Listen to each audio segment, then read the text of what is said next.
Para suster, frater, bapak, ibu, opa, oma, semua kakek nenek yang ikut misa bersama kami secara live streaming. Tuhan Yesus datang untuk menggenapi hukum-hukum Taurat. Sejarah keselamatan datang dari orang Israel, bapak, ibu. Maka semua nabi dari Abraham sampai kepada yang terakhir, Yohanes Pembaptis, diutus datang kepada orang Israel. Sejarah keselamatan ini panjang lebar. Tuhan selalu mempunyai rencana-rencana untuk menyelamatkan. Walaupun orang Israel kepala batu, keras kepala, tegar tengkuk, Tuhan tetap berusaha, berjuang sungguh-sungguh untuk bangsa yang telah Dia pilih. Maka sejarah keselamatan Israel itu jelas.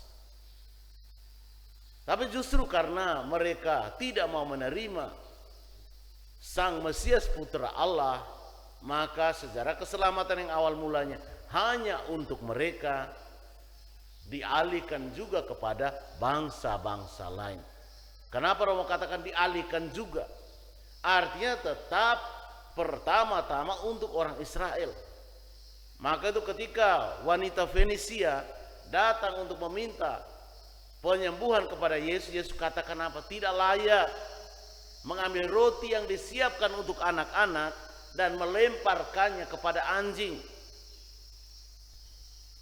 Memang kasar bahasa itu, tapi memang pertama-tama sejarah keselamatan untuk orang Israel. Dan semua nabi harus menggenapi, berjuang sesuai dengan apa yang telah Tuhan sendiri sabdakan dalam Taurat Musa, 10 perintah Allah itu. Itu penting untuk kita tahu. 10 perintah Allah mengajarkan kepada kita juga tentang hal-hal bagaimana relasi dengan Tuhan. Hukum yang pertama sampai yang ketiga. Lalu hukum yang keempat sampai ke-10 itu berkaitan dengan manusia. Jadi itu supaya kita mengerti. Dan apakah dari 10 perintah Allah ini kita semua sudah menjalankannya? Bahkan Yesus mengingatkan kita, kalau ada orang yang meniadakan salah satu hukum Taurat dan mengajarkan demikian kepada orang-orang lain, dia akan menduduki tempat paling rendah dalam kerajaan surga. Karena apa?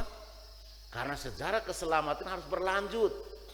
Ketika Musa menerima 10 perintah Allah, semua nabi yang datang dari Tuhan harus menjalankan itu. Jadi tidak bisa ada datang nabi lain yang menggagalkan itu atau meniadakan itu, tidak boleh. Karena sejarah keselamatan harus berlanjut sampai selama-lamanya. Allah lah yang menggariskan. Termasuk yang paling penting untuk kita adalah bagaimana tentang relasi dengan manusia selain dengan Allah. Hukum pertama sampai ketiga memang untuk Allah.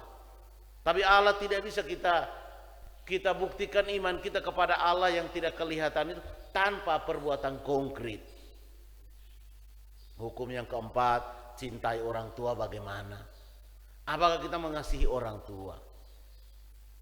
Lalu tentang mencuri, apa yang menjadi hak milik sesama? Apa bagaimana? Lalu tempat pasangan orang lain. Karena alamnya sejak semula menggambarkan bahwa satu laki-laki, satu perempuan. Itu Allah punya mau, bukan manusia punya mau. Maka kalau memang bagi kita orang Katolik, kalau pasangannya meninggal, maka dikatakan apa yang telah dipersatukan Allah tidak boleh diceraikan oleh manusia. Maka kematian itu dilihat sebagai yang diceraikan oleh Allah sendiri. Allah yang menentukan, bukan manusia yang mau. Maka juga apa yang sudah menjadi hak milik orang lain, pasangannya orang lain, bukan haknya kita. Termasuk perselingkuhan itu semua tidak boleh. Maka 10 perintah Allah nih, sabda Tuhan ini harus berlanjut sampai dengan kita saat ini.